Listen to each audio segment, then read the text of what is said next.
नमस्कार, बहुत स्वागत है आपका विंध्या टाइम्स में। रीवा शहर के नेहरू नगर स्थित महर्षि वाल्मीकि स्कूल प्रांगण में 7 दिवसीय श्रीमद् भागवत महापुराण कथा का आयोजन 11 अप्रैल से 17 अप्रैल तक आयोजित हुआ। कथा व्यास स्वामी विवेकानंद सरस्वती महाराज भागवत प्रवक्ता भारतीय साधु समाज धाम आनंद हरिद्वार द्वारा कथा वाचन किया गया। 11 अप्रैल को कलश यात्रा के साथ कार्यक्रम प्रारंभ हुआ, जो 18 अप्रैल को विशाल भंडारे के साथ संपन्न होगा। 7 दिवसीय चले कथा को श्रवण करने श्रद्धालु जन वाल्मीकि आश्रम पहुंचे और कथा का आनंद लिया। बोल कृष्ण कन्हैया लाल की। देखते देखते जरासंध ने प्राण छोड़ दिया। भगवान श्री कृष्ण का जयकारा हुआ। भगवान श्री कृष्ण सामने आ रहे दौड़ते हुए उस नवयुवक को देखा जो जरासंध का बेटा सहदेव था। भगवान ने तुरंत पूजन का थाल उठाया जो जरासंध ने पहले से ही रखा था। सहदेव के माथे पर तिलक लगाया और कहा, हम राज्य जीतने नहीं, हम तो तुम्हारे पिता का वध करने आए थे।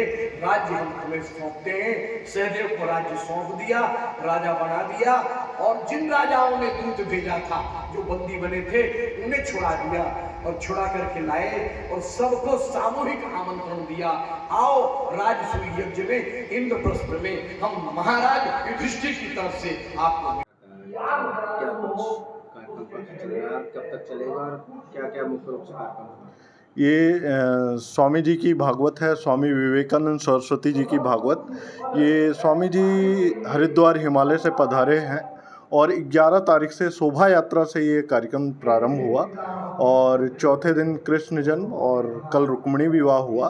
आज पूर्णाहुति होगी और इसके साथ ही कल भंडारा होना है और जिसके लिए मैं सभी नगरवासियों से निवेदन करूंगा, सभी को आमंत्रित करता हूं आपके माध्यम से कि सभी आएं और महाप्रसाद ग्रहण करें। इस पूरे कार्यक्रम में आपके पिताजी का मुख्य क्या युवाओं को लेकर कुछ जागरूकता को लेकर कुछ बात का, ये जीवन कैसे जिया जाए, महाराज जी ने अपनी कथा में बताया।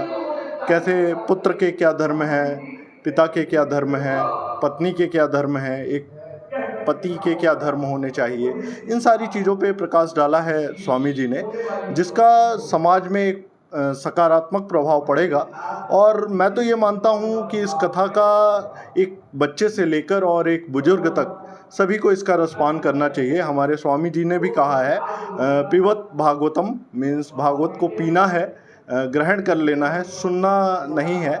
तो इससे लाभ मिलेगा समाज को और समाज के हर वर्ग को, ना केवल युवाओं को, ना केवल बुजुर्गों को, शिक्षकों को भी, छात्रों को भी। और ये विद्यालय में ये आयोजन कराना एक संकल्प था मेरे पिताजी का और जो आज संपूर्ण होने जा रहा है। इस भागवत का कुछ बीच में रुकावटें थी और उसके बाद आज ये सफल आयोजन रहा और नगरवासियों ने भी काफ़ी सहभागिता रही है सभी की और मैं सभी को धन्यवाद देता हूँ। सभी का आभारी हूँ मैं, जो सभी ने अपना समय और अपना स्नेह प्रेम हमें दिया। और इस अंत में फिर से मैं एक पुनः कहूँगा कि सभी आमंत्रित हैं कल के महाप्रसाद के लिए। सभी आएँ और महाप्रसाद ग्रहण करें और अपने जीवन को धन्य करें। पहले भी यहाँ पर कई बार कार्यक्रम हो चुका है। जी हाँ, इसके पहले रामकथा मंदाकिनी जो डॉक्टर श्याम देवाचार्य जी महाराज, जो नरसिंह पीठाधीश्वर थे, उनके द्वारा कही गई थी 98 में। उसके बाद अनवरत जब भी महाराज जी हमारे मेले से लौटते थे प्रयाग से, तो उसके बाद 3 दिवसीय, 5 दिवसीय, जैसा उनका समय होता था वैसा समय महाराज जी ने हमें दिया था, अनवरत देते रहे। इसके बाद कोविड में महाराज जी का देहावसान हो गया, शांत हो गए महाराज जी, तो उसके बाद कुछ कार्यक्रम नहीं हुए और फिर से अब ये सिलसिला चल पड़ा है। और हमारा प्रयास रहेगा कि हम अपने स्वामी जी का, महाराज जी का समय लें हर वर्ष, और हर वर्ष कथापान हो। कथापान ना हो पाए तो प्रवचनों के माध्यम से 3 दिवसीय, 5 दिवसीय, जैसा भी समय महाराज जी का हमें मिलेगा वैसे ही हम कार्यक्रमों का आयोजन करते रहेंगे। जी। हमारे पिताजी ने अपना शरीर जो है मेडिकल कॉलेज को दान किया, जिससे क्या था कि मेरे पिताजी ने छात्र जीवन से ही और शिक्षकीय कार्यों को करते रहे, और जब वो 11th क्लास में होते थे तो 10th क्लास के बच्चों को पढ़ाते थे, हमेशा पढ़ने पढ़ाने का काम किया है जीवन पर्यंत।